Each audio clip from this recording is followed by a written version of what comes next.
Os irmãos podem se abrir em João, Evangelho segundo escreveu João, capítulo de número 2.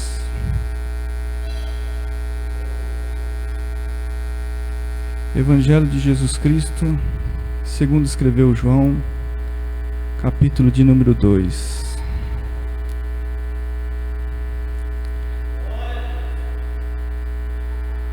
Podemos estar lendo a partir do verso de número 23.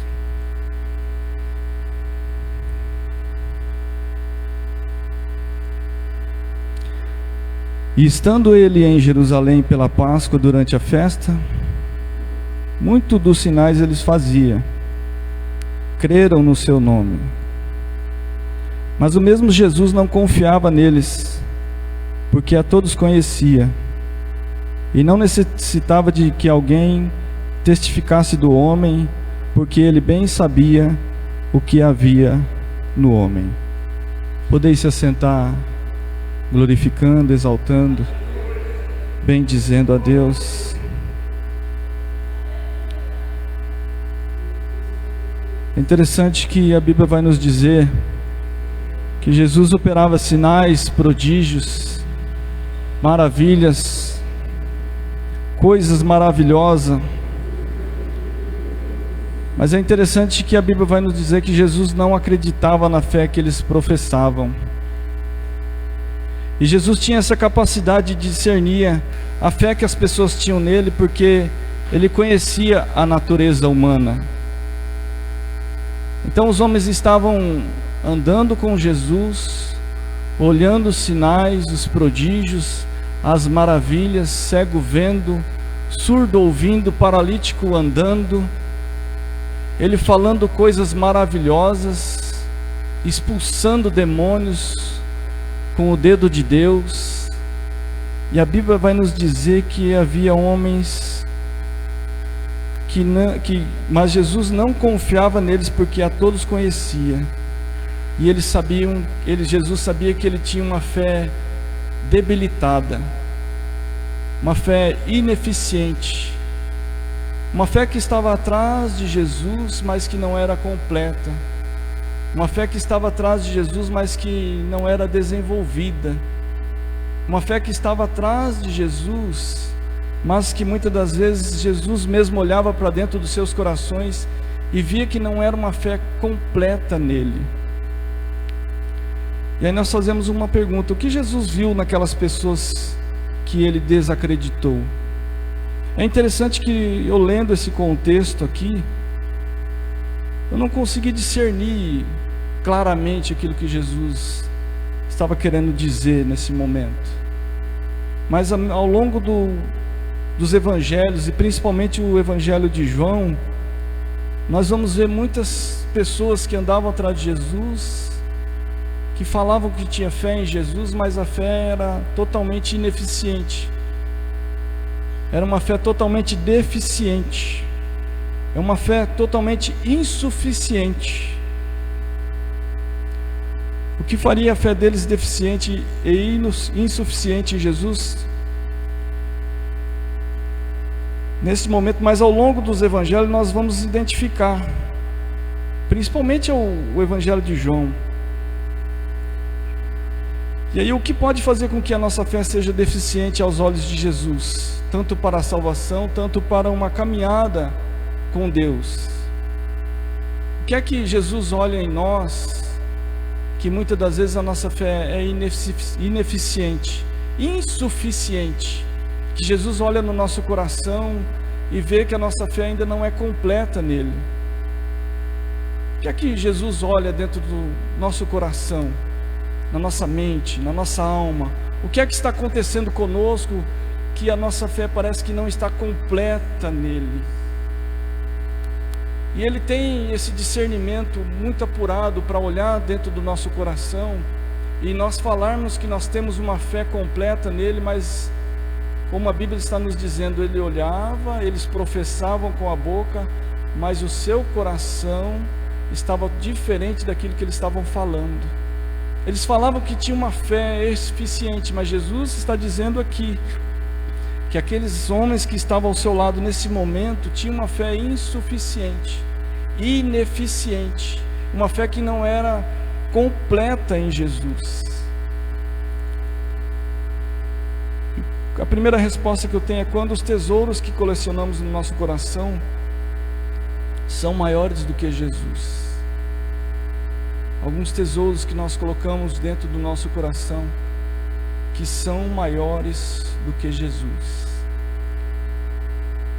Certa vez os homens chegaram em Jesus: qual é o mandamento? Jesus disse: olha, amar a Deus sobre todas as coisas.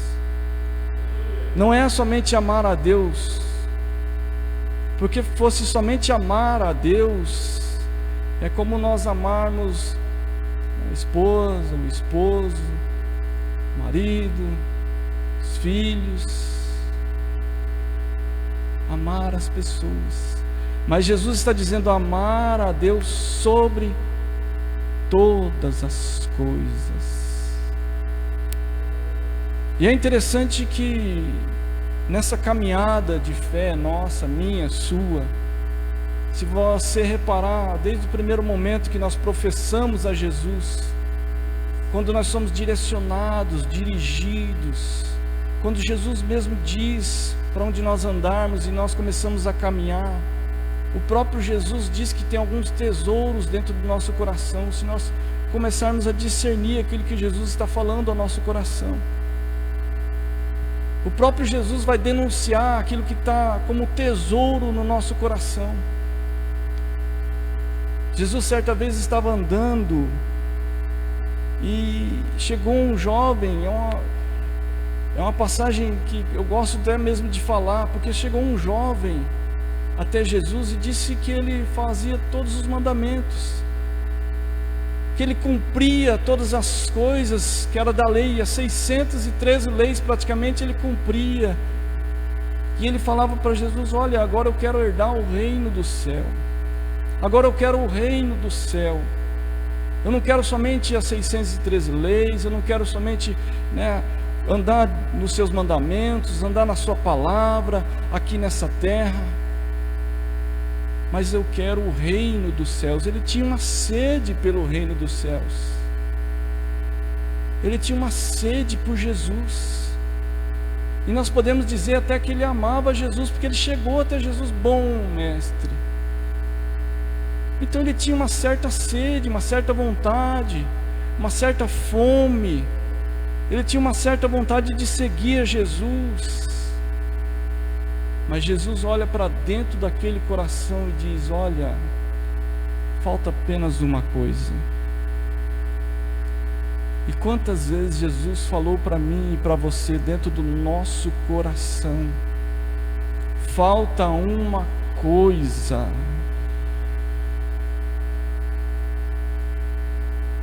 Mas muitas vezes nós fingimos que não ouvimos. Eu estava ali sentado e me lembrando de uma pessoa que me disse há algum tempo atrás que ele namorava uma pessoa, e com o tempo Jesus começou a falar: olha, não tem mais como você negociar mais. Você está como Moisés negociando com o faraó. Vai os animais, ora vai os homens, somente os homens, ora vai alguém. Mas Moisés disse: nenhuma unha vai ficar no Egito. Eu não negocio mais com o diabo. Nós não podemos negociar, abrir nenhuma brecha para negociação com o inimigo. E aí nós dizemos: nenhuma unha vai ficar. E ali ele disse que ele começou a negociar, e chegou um tempo que Jesus disse: olha, ou você termina esse relacionamento, ou você vai voltar para trás. E ele tomou a coragem de terminar um relacionamento, um namoro. Estou falando que foi para ele isso. Foi um discernimento que ele teve. Foi algo que Jesus falou ao seu coração. Eu não estou dizendo para ninguém fazer isso aqui, mas Jesus falou para ele que tinha um tesouro tomando conta do coração dele, que não era Jesus. E ele teve que decidir, ele teve que escolher. E ele disse: eu não quero mais isso. É interessante que não teve briga, ele disse que não teve nada demais. Somente ele rompeu aquilo que estava entesourando o coração dele, tomando o lugar de Jesus.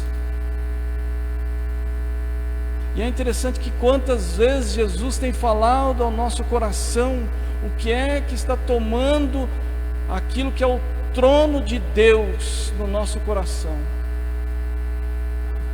É por isso que a Bíblia nos diz: aonde está o teu tesouro, está o teu coração. Que nós não devemos ajuntar tesouros nessa terra, onde a traça, a ferrugem corroem, aonde os ladrões vão lá e roubam tudo, mas nós devemos ajuntar tesouros no céu, aonde a traça, a ferrugem não consegue corromper, e aonde ninguém, nem ladrão, nem mesmo o inimigo pode roubar. É esse tesouro que nós devemos colocar no céu.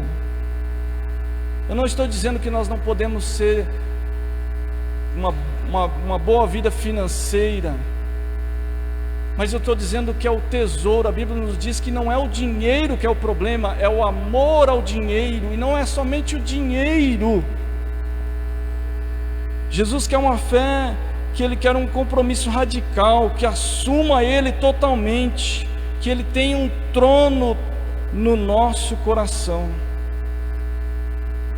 Uma fé genuína, uma fé verdadeira. É interessante, não é somente os tesouros materiais, mas aqueles que são tesouros imateriais. Ou seja, tudo aquilo que envolve sentimento, posição, pensamento, qualquer coisa que impede que Jesus seja o primeiro, isso é uma fé totalmente ineficiente. Te dar um exemplo: em João 12:42, os líderes religiosos acreditavam que Jesus era o Messias. Eles acreditavam que Jesus era Deus em carne, mas não confessaram com medo dos fariseus e deles serem expulsos da sinagoga, porque amavam mais as glórias dos homens do que a glória de Deus.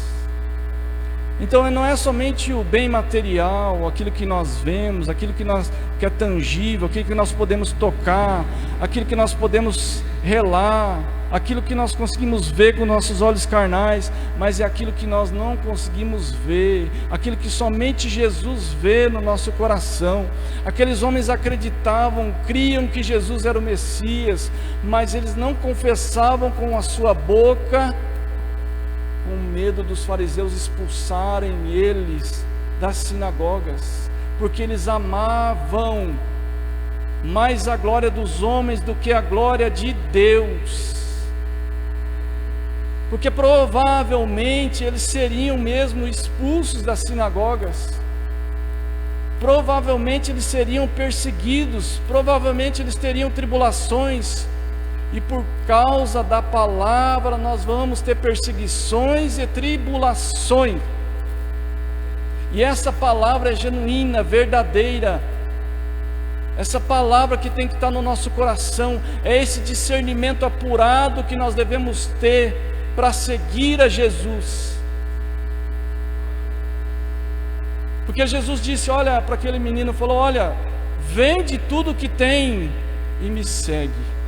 Tira tudo que tem do seu coração, e aí você está livre para me seguir, para me servir. Somente com o coração limpo. Isso nós conseguimos ver logo nos primeiros dias de convertido. E ao longo do tempo, Jesus vai limpando, Jesus vai curando, Jesus vai aparando as arestas do nosso coração, para que possamos servir Ele livre, totalmente livre, e que nós possamos dizer que nós amamos a Deus sobre todas as coisas. interessante que eu lendo isso, mas meu Deus, amar o Senhor eu amo, mas e acima de todas as coisas você ama. Deus vai fazer alguns testes comigo, com você. Vai ter testes que Deus mesmo vai mostrar ao seu coração se tem algum tesouro terreno no nosso sentimento, mostrando para nós mesmos se tem algo no nosso coração, algum tesouro, porque onde está o nosso tesouro está o nosso coração. Eles amavam a posição, os status, a pompa, aquilo que eles vestiam. Eles amavam aquilo que os homens o glorificavam.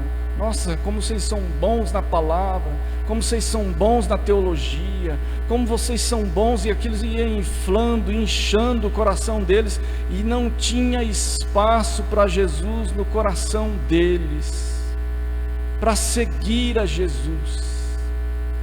E o Evangelho de João vai mostrando isso, que é uma fé ineficiente, uma fé totalmente insuficiente, uma fé que muitas das vezes nós olhamos para Jesus e nós confessamos com a boca, mas o coração não está totalmente completo em Jesus. Foi por isso que Jesus falou em várias parábolas. Ele diz que um homem acha uma pérola, vende tudo que tem para comprar aquela pérola. Um homem acha um terreno, um tesouro em um terreno, e vende tudo que tem para comprar aquele terreno onde tem um tesouro. Então Jesus pede algumas coisas para mim e para você. Jesus quer limpar as arestas para que nós venhamos a servir Ele totalmente livres. Porque não é somente as coisas tangíveis que nós vemos, que muitas das vezes nós conseguimos discernir no irmão. Nossa, aquele irmão ali, eu não sei não, mas parece que ele está amando o dinheiro. Mas tem coisas que somente Jesus pode discernir ao nosso coração, e somente Jesus, como falou para aquele jovem rico, porque se fosse para a sua família, todos eles iam dizer: nossa, ele cumpre a palavra, ele é um menino perfeito, ele é um menino bom. Mas somente Jesus olhava aquele tesouro no coração dele.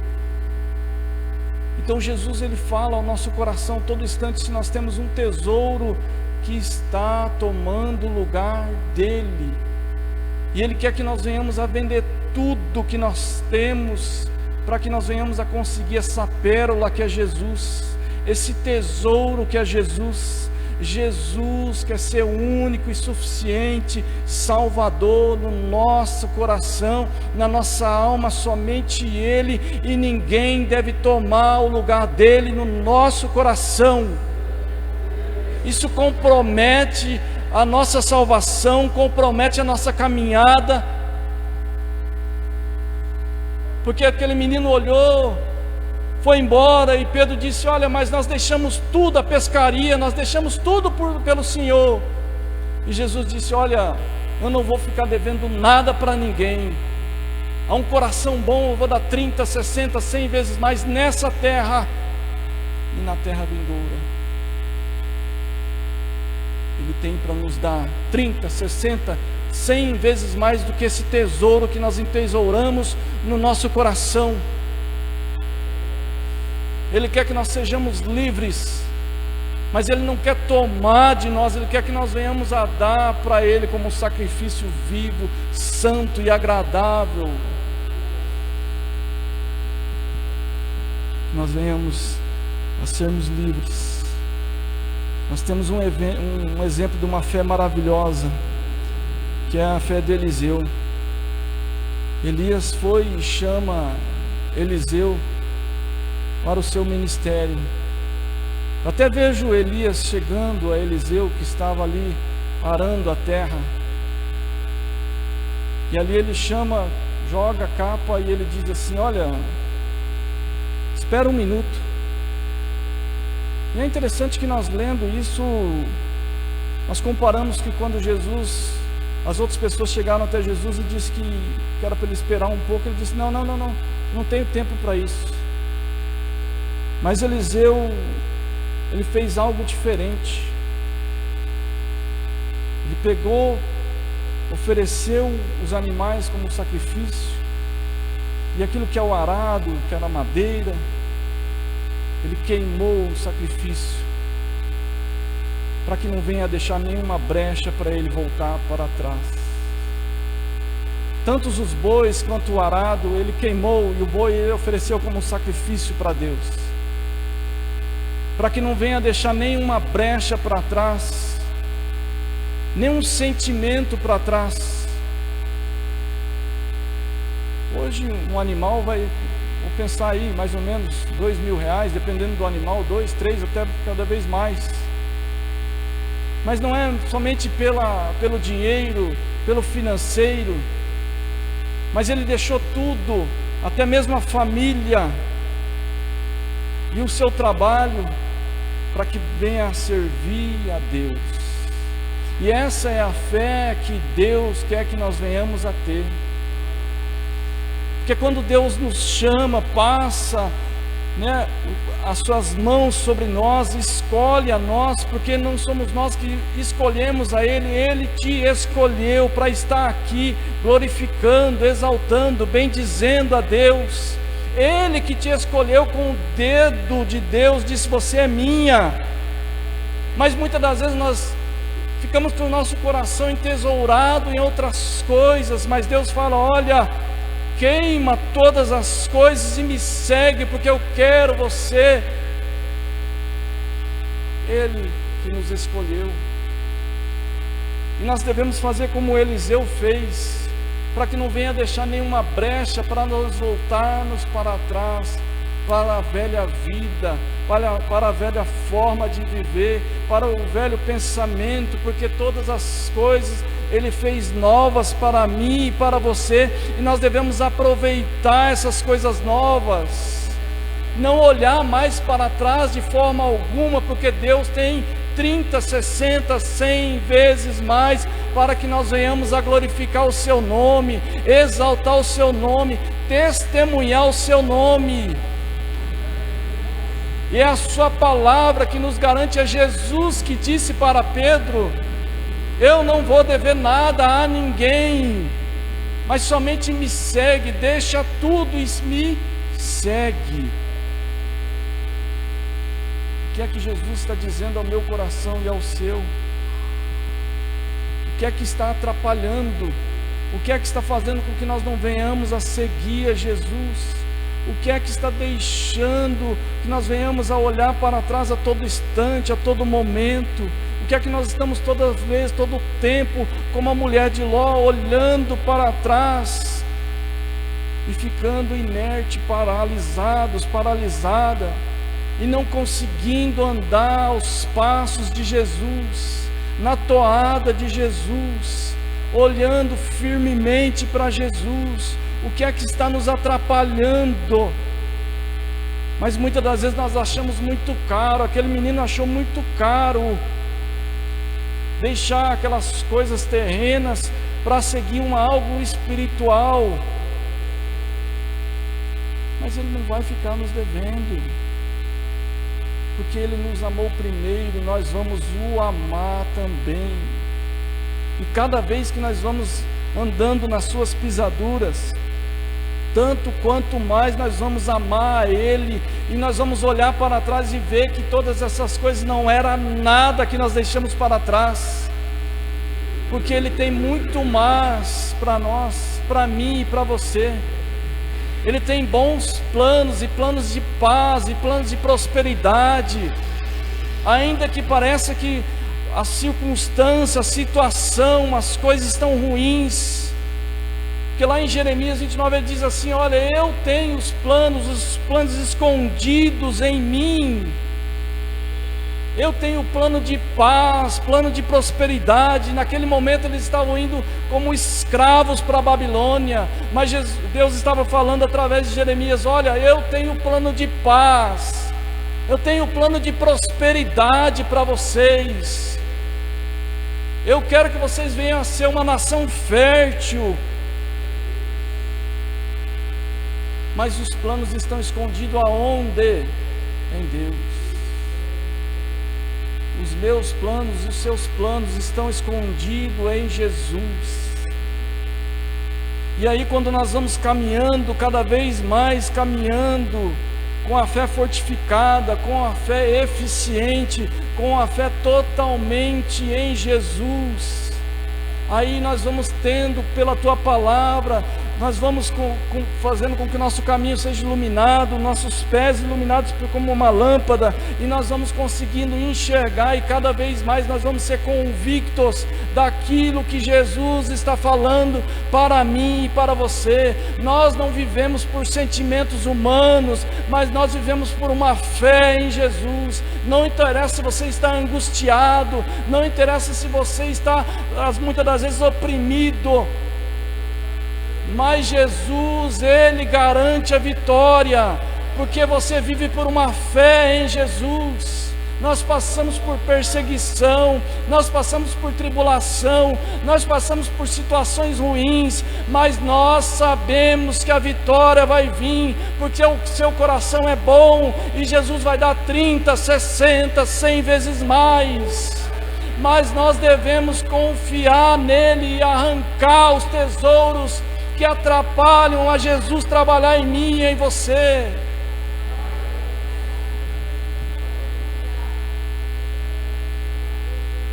Interessante que em Mateus capítulo 13 ele fala da semeadura. Ele fala de que um homem saiu a semear. Um pouco de semente caiu no meio do caminho. Um pouco de semente caiu em um terreno cheio de pedras. Em um pouco no caminho, um pouco de semente caiu em um terreno cheio de espinhos. Mas a semente é poderosa e cai em um terreno que é bom, perfeito e agradável para crescer aquela planta. Mas é interessante que a semente é poderosa. A semente é totalmente poderosa, que é a palavra de Deus. E cai à beira do caminho. Eu entendo que cai no intelecto do ser humano, mas não consegue entender a palavra de Deus. É interessante que, imaginando aqui homens que eram letrados, homens que tinham a teologia, homens que tinham a palavra de Deus, de Gênesis a Malaquias, no seu coração, na sua mente, mas somente a letra, e a semente que era Jesus colocando ao coração deles não conseguia germinar, a fé não conseguia ser completa, a fé era insuficiente, a fé era ineficiente, porque caía no seu intelecto, eles não queriam entender, porque Jesus muitas das vezes fala para que eles venham a ouvir e não entender, e aí o inimigo tem que arrancar. O inimigo vai lá como um pássaro, arranca aquela semente que estava à beira do caminho, porque certamente aquela semente germinaria, porque a semente é poderosa. E aí Jesus olha para aquele coração e diz: não quer entender, não quer compreender, eu vou permitir que o inimigo arranque essa semente. Não quer, ele que não quer, é ela que não quer. Não quer a minha palavra, não quer a minha palavra que venha enraizar no coração. Quer a minha palavra somente no intelecto, mas não quer entender espiritualmente. Então o inimigo vai lá e arranca do intelecto. Mas a palavra precisa descer ao coração, porque quando está somente no intelecto, ela é roubada pelo inimigo, ela é arrancada pelo inimigo. Muitas das vezes nós saímos daqui, da porta para fora, e chegamos em casa, já esquecemos qual foi a palavra, já esquecemos que Deus falou conosco, já esquecemos da orientação, já esquecemos que Deus deu uma direção, já esqueceu que nós devemos estarmos totalmente encaminhados pelo Espírito Santo. E aí, chegando em casa, nós falamos, mas eu vou fazer conforme a minha própria força, eu vou fazer conforme o meu próprio pensamento, eu vou fazer conforme o meu próprio intelecto, eu vou fazer aquilo que está dentro do meu coração, e o meu coração é enganoso. Já esquece da orientação de Deus, porque o inimigo foi lá e arrancou a semente que é poderosa em Deus, para destruir o que? Fortalezas na mente. Mas quando ela desce para o coração, não pode se roubar. Agora ela só pode ser anulada, que são o terreno pedregoso e cheio de espinho. Ela desceu o coração, tem um pouco de raiz, mas ela só pode ser o que agora? Anulada pela perseguição e pela tribulação. O inimigo já não arranca mais a semente, mas somos nós mesmos que olhamos mais para a perseguição e para a tribulação que nós estamos passando. E a própria Bíblia vai nos dizer que por causa da palavra que foi lançada ao seu coração, vai ter tribulação e perseguição. A palavra que diz isso, leia em Mateus 13, a palavra que Jesus lançou ao seu coração, germinou, teve um pouco de raiz, mas aí tem a tribulação e a perseguição. E aí ao invés de nós olharmos para aquela palavra e germinar, crescer, dar fruto, nós começamos a olhar cada vez mais para a perseguição, nós começamos a olhar cada vez mais para a tribulação que nós estamos passando, para a circunstância, e nós não sabemos que Jesus está nos amadurecendo através da tribulação, Jesus está amadurecendo através da perseguição, nós não conseguimos perceber, porque muitas das vezes nós somos homens naturais, e o homem natural não compreende as coisas espirituais, mas o que é espiritual discerne bem todas as coisas, e ele mesmo não é discernido de ninguém.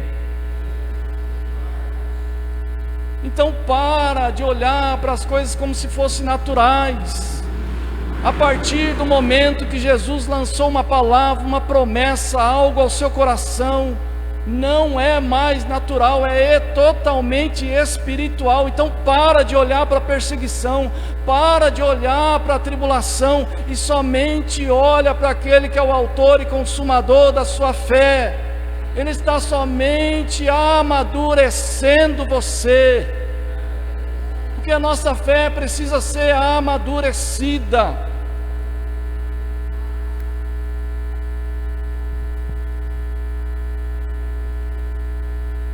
Mas muitas das vezes não tem raiz profunda, e vem o sol e seca a planta, e vem os espinhos e começa a sufocar, pela tribulação, pela perseguição e pelo cuidado dessa vida. Então tem três coisas que podem arrancar, anular a nossa fé: tribulação, perseguição e cuidados da vida. Então se nós não estamos olhando para a tribulação, nem para a perseguição, ou se nós estamos cada vez mais ansiosos com aquilo que nós devemos comer ou beber, Jesus falou assim: olha, eu tenho um antídoto para vocês, olhem para os pássaros. Levanta de manhã e começa a olhar para o pássaro se ele está passando fome. Levanta de manhã e começa a olhar para os passarinhos, as aves dos céus. Ele diz isso: não plantam, não colhem, não tem celeiro para guardar nada, e mesmo assim Jesus dá os alimentos para eles todos os dias. Levanta de manhã e começa a olhar para os pássaros. Olha bem para as flores, para as flores. Nem mesmo Salomão, com toda a sua glória, se vestiu conforme elas se vestem. E Jesus veste elas. E você que foi chamado, escolhido a dedo por Deus, vale muito mais do que um passarinho, em uma flor. Porque Jesus morreu por você. Jesus morreu por você. Ele te comprou, não por um dinheiro corrompível, mas por um sangue puro, carmesim. Ele se doou por você, para que você venha a ser mais do que vencedor nesta terra.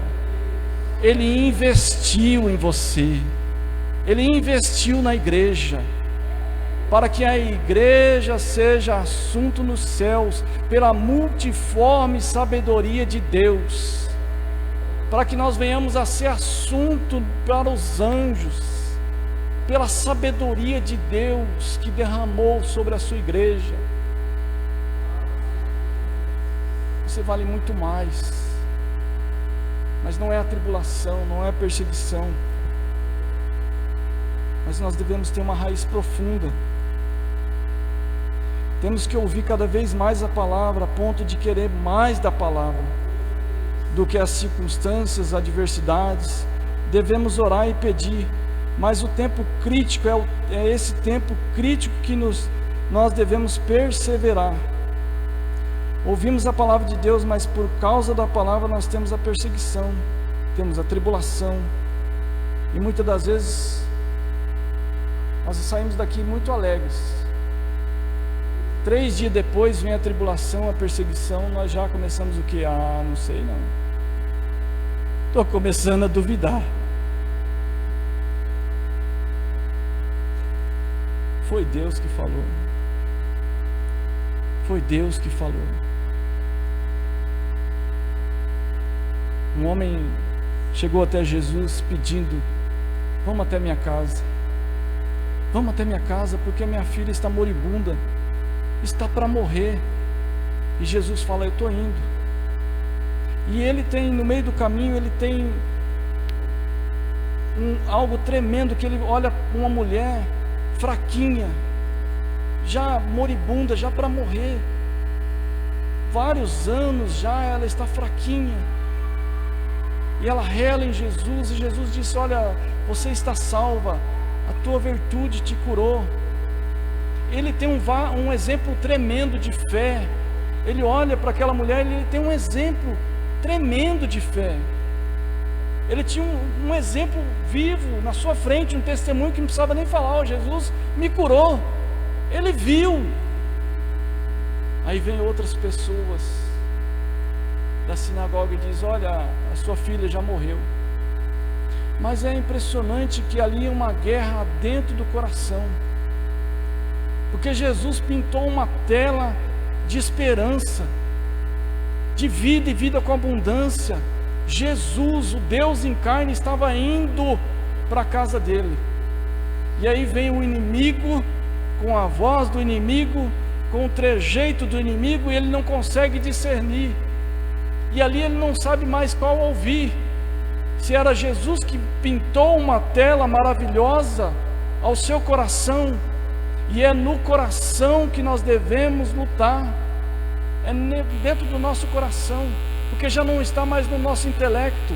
A todo tempo Jesus está pintando algo de esperança, falando para mim e para você que Ele vai fazer o que prometeu. Mas a todo tempo o inimigo, sabendo disso, da tela maravilhosa, porque ele vê o mundo espiritual muito melhor do que eu e você, ele vem com seus ardilhos, ele vem com a sua seta, vem com o seu dado inflamado sobre os nossos corações, para tentar impedir a nossa bênção espiritual. Ele diz: olha, sua filha já morreu. Ele deveria falar: não interessa se ela morreu, mas aquele que ressuscita os homens está aqui do meu lado. Mas Jesus vê que aquele homem começa a decair, ficar triste, a temer. Ele diz assim: não temas, homem, creia somente. Somente o quê? Uma fé eficiente. Porque ele deixou tudo, ele deixou a sinagoga, provavelmente ele foi achincalhado, zombado, provavelmente ele disse: agora você vai seguir a Jesus. Mas ele seguia a Jesus com a sua filha viva. Então por aquele que você está intercedendo, então por aquele que você está orando, então por aquele que você está buscando, muitas das vezes vai vir um inimigo falar ao seu coração, pintar algo horrível em cima daquilo que Jesus pintou, algo maravilhoso do seu coração. O seu coração é uma tela que você vai decidir, escolher quem é que vai pintar algo maravilhoso ou algo que não é tão maravilhoso. Quem é que você vai ouvir no momento de perseguição? Quem é que você vai ouvir no momento de tribulação? Quem é que você vai buscar? Quem é que você vai se inclinar? Quem é que você vai olhar a todo instante? Porque se ele começa a olhar para aqueles homens que falaram, ele ia voltar para sua casa. Não, Jesus, não precisa ir mais não, que ela já morreu. Mas Jesus fala mais uma palavra, porque Jesus está sempre pintando algo maravilhoso, de promessa, de palavra edificante sobre os nossos corações. E essa fé precisa ser eficiente e firme nele. Porque em Gênesis capítulo 15, Abraão estava triste, cabisbaixo, com medo, e Deus chega até ele e diz assim: Abraão, não temas, eu sou o seu galardão, eu sou a sua proteção, eu sou aquele que é a sua muralha em volta. Você está com medo dos outros reinos, que você intercedeu pelo seu sobrinho Ló, mas eu sou a sua muralha em volta de você, sou eu que cuido de você. Mas muitas das vezes nós começamos a descrer em Deus, e Deus começa a falar assim: Abraão, sai para fora e começa a contar as estrelas. Ele começa a pintar no coração de Abraão novamente. Não vai ser o seu empregado Eliezer, não, vai ser um filho que vai nascer das suas entranhas. A minha promessa está de pé, sou eu o seu Deus. Ele começa a pintar a edificação novamente no coração de Abraão. Mas Deus tem que estar sempre edificando através do que? Da palavra, que é poderosa em Deus para destruir fortalezas na nossa mente. Novamente Abraão, ele começa a ficar triste. Ele disse assim: Abraão, não olha mais para as estrelas não, olha para as areia, para o pó de areia.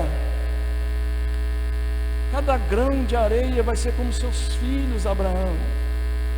Ele começa a pintar novamente, e Deus tem que pintar novamente. Se eu não me engano, foi 5 vezes que Deus começou a falar, e falar novamente, e falar novamente da promessa que ele tinha para com Abraão, porque ele pintava algo tremendo e maravilhoso de promessa.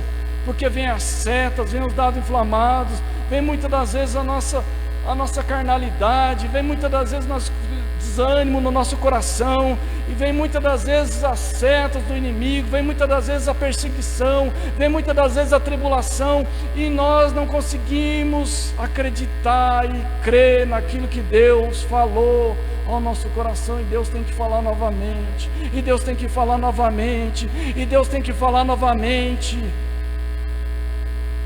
Ele está pintando ao meu coração e ao seu. Ele quer que nós tenhamos um coração bom, para que Ele venha a semear essa semente maravilhosa, e venha dar 30, 60, 100 vezes mais, e Ele ser glorificado em você.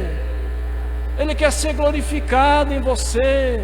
Ele quer que as pessoas venham a ver: olha, Deus é com aquela pessoa, Deus é com ela, Deus é com ele mesmo. Ele quer que a sua igreja seja testemunha viva de fé. E a fé é uma loucura para os homens, porque ele chama as coisas fracas desse mundo para confundir aquelas que acham que é forte. Aqueles espias não conseguiriam mesmo lutar contra aqueles homens enormes. Não conseguiria. Gideão não conseguiria lutar contra os filisteus. Toda a Bíblia do Antigo Testamento está dizendo que Israel sempre foi menor, mas Deus era com eles. E se Deus é por nós, quem será contra nós? mas é por fé, e a fé é uma loucura humana, uma loucura, para que Deus venha a ser glorificado em você. Davi não teria nenhuma chance com Golias, mas como ele foi ungido por Deus para ser vencedor, para ser rei, para ser um guerreiro, para ser excelente, ele foi ungido, e então os seus talentos, aquilo que Deus derramou sobre você, não é seu, foi emprestado pelo Espírito Santo em você. Então desenvolva. Se aparecer algum Golias, Deus está contigo, e você vai dizer: olha, você vem com pau, com pedra, com lança, com espada, mas eu vou com o Senhor dos exércitos, e eu vou sair vitorioso, ainda que eu seja menor, pequeno, ainda que eu não esteja com a armadura, mas Deus vai ser glorificado. Mas através da palavra você vai ser perseguido, através da palavra você vai ter tribulação, porque assim que Davi ganhou, ele foi o que? Perseguido por Saul. Então começa a discernir, amados. Começamos a discernir. Deus quer pintar algo maravilhoso no nosso coração. Deus quer pintar. Mas ainda que nós andamos na carne, nós não militamos na carne, porque as nossas armas são poderosas em Deus para destruir fortalezas na nossa mente. Na nossa mente. Na nossa mente. Coloca o capacete da salvação. Coloca o capacete da salvação e comece a dizer: Deus, eu vou pensar em tudo que é bom, tudo que é perfeito, tudo que é de boa fama, tudo que é de glorioso, tudo que é da tua presença, tudo que é teu, tudo que é da tua palavra, tudo que é do teu Espírito Santo. Eu vou pensar em todas essas coisas. Eu vou pensar somente em Deus. Eu vou olhar somente para Deus. Eu não vou deixar as pessoas semear algo ruim mais no meu coração, porque quem falou para você foi Deus, e Ele não é homem para mentir, nem filho do homem para se arrepender pela palavra que lançou ao seu coração. Mas muitas das vezes nosso maior inimigo é o nosso próprio desânimo. O nosso maior inimigo é o nosso próprio desânimo.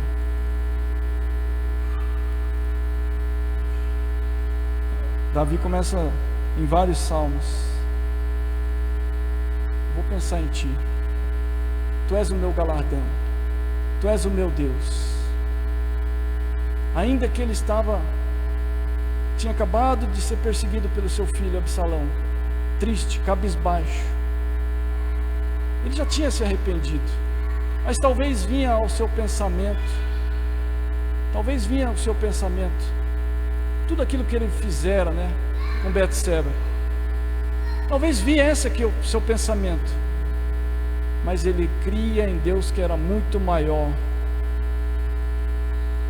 para que nós venhamos a ser perdoados dos nossos pecados, porque Deus é maior do que o seu pecado.